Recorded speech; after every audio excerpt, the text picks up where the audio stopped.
Imagine this. Your home inspection passes, your house appraises, your mortgage gets approved, and you still almost lose that perfect house. All because of a permit pulled years ago that just never got closed out. If you're buying a home in the state of Connecticut or selling a home in the state of Connecticut, open permits are the most overlooked issue in the closing process. And most people don't find out to them until it's too late. We've seen deals fall apart because of permit issues. We've seen deals get delayed weeks, sometimes months. And we've seen sellers scramble to spend thousands of dollars to fix problems they didn't even know they existed. All because of a permit issue that should have been discovered early, but wasn't. Don't let this happen to you.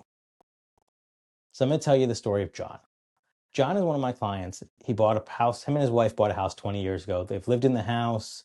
They decided they wanted to sell the house. Everything was going smoothly. Offer was accepted. Again, house appraised. Inspection was good. Mortgage was approved. And then the title search came in. When we do a title search, we typically do a building permit search, which is called a municipal search. Turns out John pulled a permit to add a deck onto their house. Beautiful deck in 2019. The deck was built by a professional contractor. The problem was the key step John missed was he did not call the town to have their final inspection. Now, we're closing 2 years later. John's like, it's not a big deal. Doesn't mention it to anybody, doesn't tell me, doesn't tell the agent, just thinks it's going to run smoothly. Well, the other attorney gets a title search back, and lo and behold, there's an open permit for the deck. What John didn't realize is we needed to get that closed out. This delayed the closing 6 weeks. And during that 6 weeks, it caused a lot of stress, a lot of money. We had to help John track down a retired contractor that did the work so we could show the town it was somebody that was licensed. The other downside was that while the contractor did the work to code in 2019, there have been code changes, and unfortunately now there were changes that need to be made. This caused more delays because the contractor was retired. He had to refer somebody out. We eventually got it done. Unfortunately, it cost John a couple $1,000 and 6 weeks of time. We had a buyer that hung in there, but there was a chance the buyer could have walked away and John had to start all over again. Luckily, we got it closed. John got his money, buyer's in the house, everybody's happy. That's perfect. Another client we represented, Jane. Jane had purchased a home, or was in the process of purchasing a home, and we were under contract for this beautiful, fully renovated house. I said, Jane, something doesn't sit right. This is beautifully renovated. Let's pull a building permit search. Jane listened to me early, right? Because Jane's agent had told me the house was recently renovated, so we had the discussion. Kitchen was renovated, brand new, beautifully done. Bathroom added in the basement, right? Benefit to Jane. Jane's planning on making that her she shed, so it worked out really well. I said, Jane, let's pull the building permits. We pulled the building permits, and there had not been a single building permit since the house was built. That was a huge problem, because now we don't know if the work was done according to building code or if there were any issues. Explained to Jane, there's a few issues that come up when you buy a house with no building permits. One is if there's a claim that has to be put into your homeowner's insurance, there's a good chance the homeowner's insurance company will deny it because we can't confirm that the property was repaired in accordance with building codes. The bigger issue could be that Jane could be living in this house for 5 years and the town can knock on our door and say, hey, we found out you have a bathroom in your basement that's not permitted.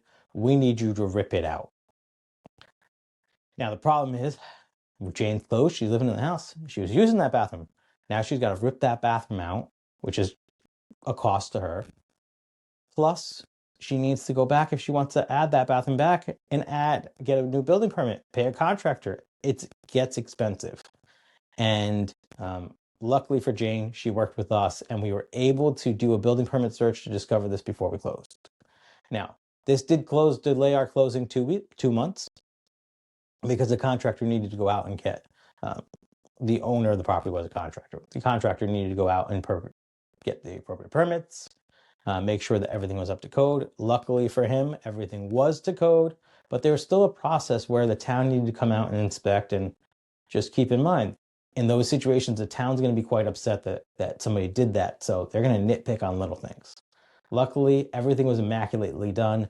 Jane ended up closing, no issues, loves the house, is completely happy. And even more, she had peace of mind knowing everything was done according to building codes. Let me tell you about another client. We're going to go back to John. Different John. But John had purchased a property 15 years ago. Him and his wife lived in it. Everything was beautifully done. He decided that he wanted to renovate the kitchen as well. They upgraded their kitchen, beautifully done, stainless steel. It was mint.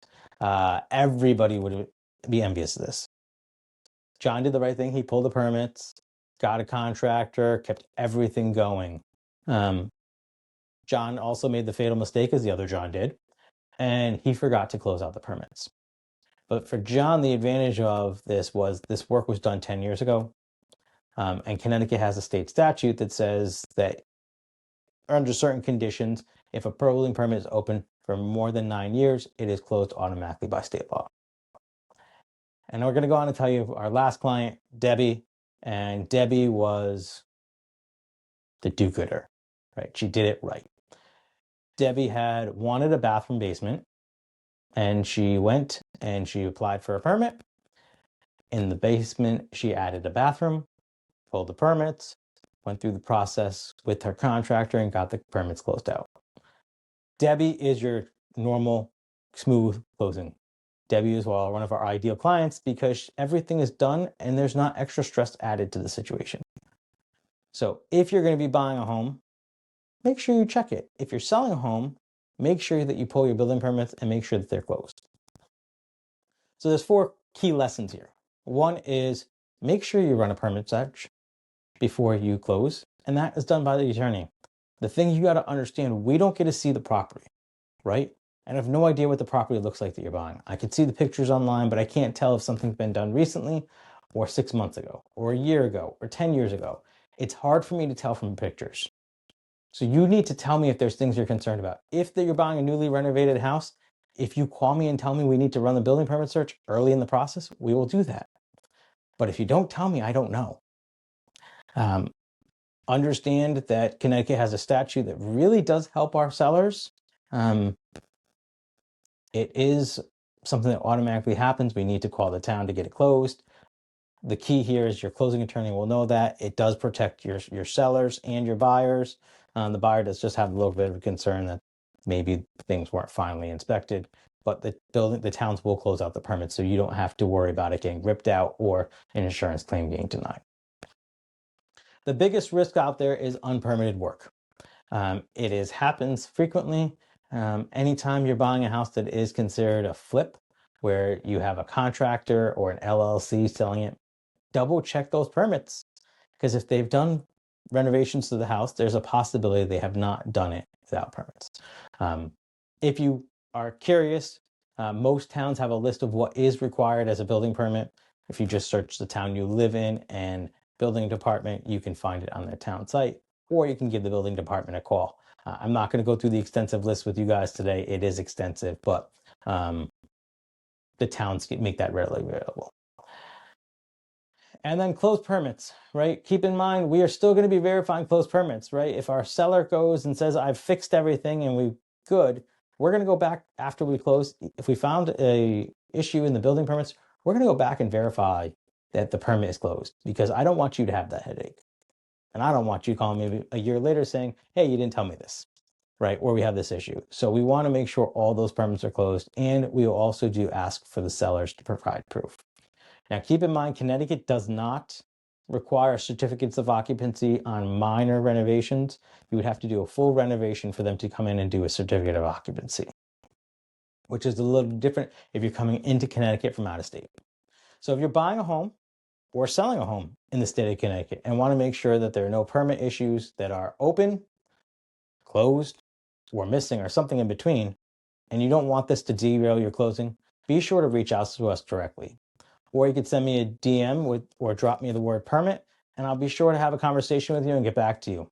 We review permit histories as part of every closing that we handle, and we know how to handle most situations I've just described. So don't leave it to chance.